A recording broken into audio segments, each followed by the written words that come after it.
We've already got the national income as y equals to c plus I plus g.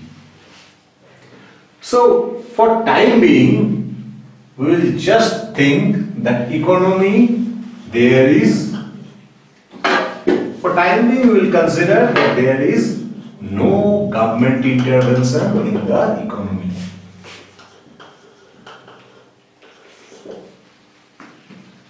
So government does not play any role. So here G will be equal to 0. Later on we will bring national income then.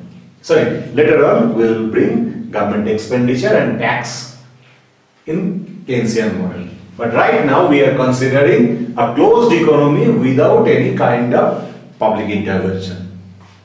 Now, so our national income becomes y equals to c plus I. So this is one equilibrium condition or one identity.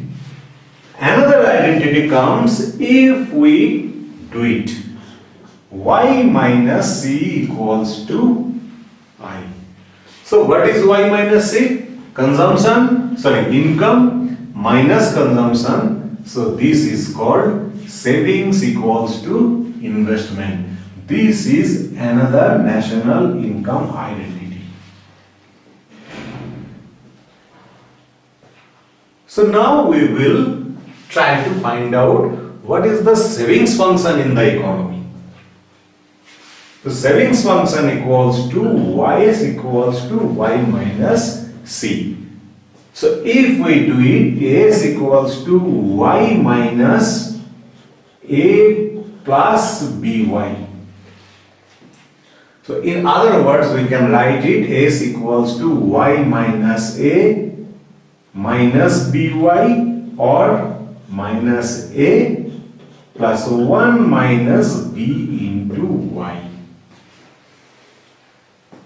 So this, now if we consider y equals to 0, a is equals to minus a. So this minus a is known as autonomous saving. So what is the meaning of this autonomous saving and why it is negative? Because we have already considered in the Keynesian consumption function, there is a part of consumption which is known as autonomous consumption. What is that? Even if you have no income in your hand, you need some amount of consumption, and for that maybe you need to borrow.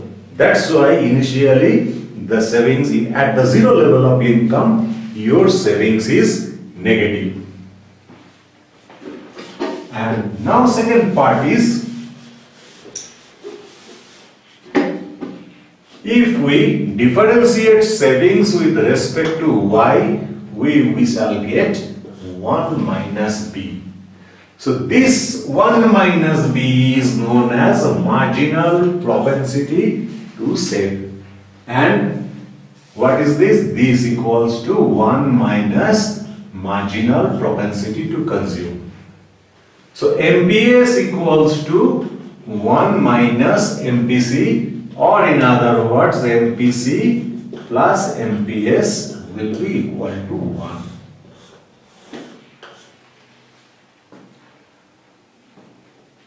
So higher the marginal propensity to consume, lower will be the marginal propensity to save. The simple thing is that, what I have given the example, if your income increases by $100, out of which your consumption, you are spending $80 on consumption. So your consumption is increasing by $80. What is left in your hand? $20. So this will be MPS. So if we consider that 80 by 100, this is the MPC. And MPS will be how much? 20 by 100. So 0.8 it equals 0.2. So 0.8 plus 0.2 equals to 1. This is another identity.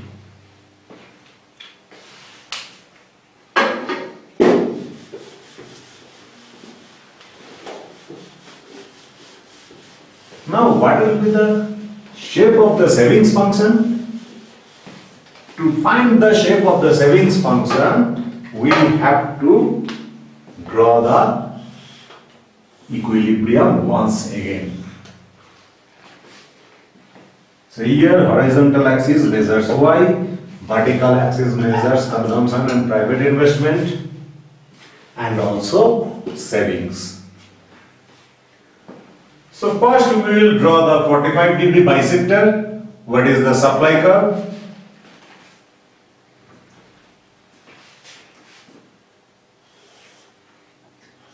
This is my consumption function. This is the autonomous investment. So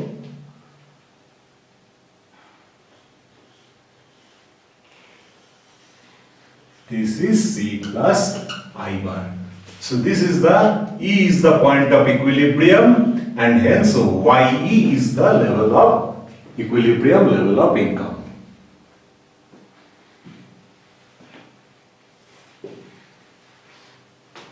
So what about savings? If output level is 0, so if Y equals to 0, consumption equals to OA. So what will be the value of savings? Savings will be 0 minus OA. So I will start exactly the same distance of OA. We have to take in the negative part of the vertical axis, and savings will start from here.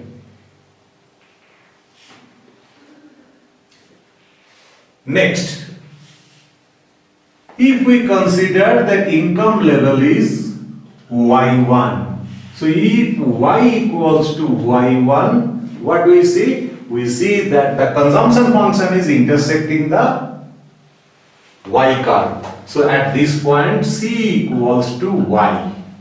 So if C equals to Y, so Y minus C equals to 0. So here savings will be 0. The savings function will intersect the vertical axis at this point, at the level Y1. Now, if we consider point E, at point E, this is the value of C plus I, this is the value of consumption.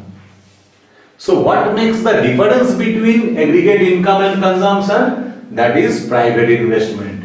So at this point, savings will be equals to private investment. So this is the savings functions. At 0 level of output, savings will be negative.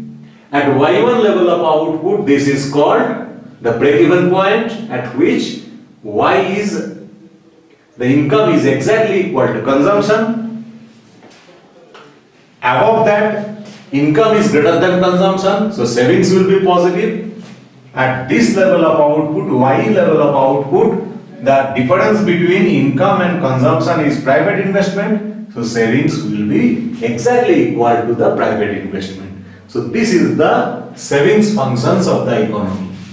And if we join the slope of the consumption function and savings function, we will find that their sum will be exactly equal to 1.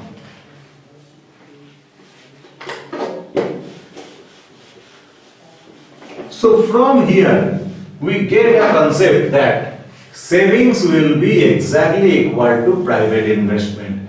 This is another national income identity.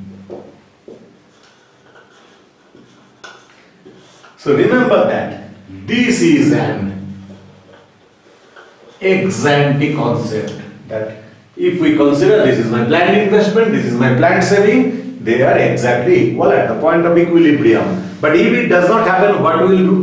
What we shall do? So that is, there comes the problem of ex post. Ex-ante means what ought to be or what we find in reality. Sorry, what ought to be or what is planned, what should happen. And ex post means what actually happens. So here comes the stability of the equilibrium in a simple Keynesian model.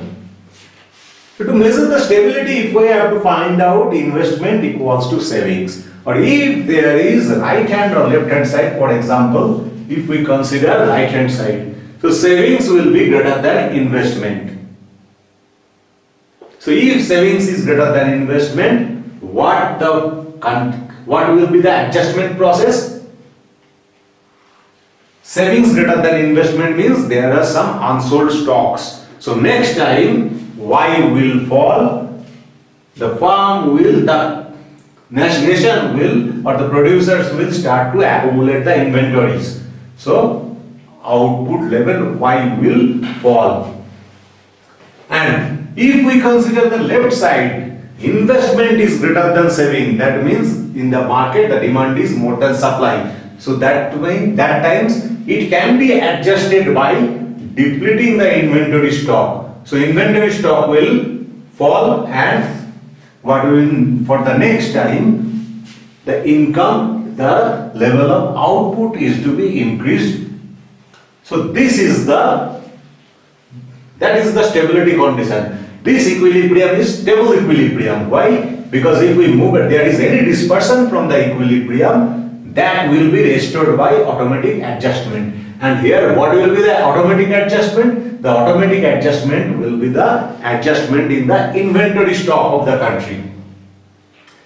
Right side means the inventory stock, they will accumulate inventory stock, and next time they should reduce the output. And here, if it is the left side, that means if investment is greater than saving, that means there is need to deplete the stock, and next time to maintain the stock, the output has to be increased.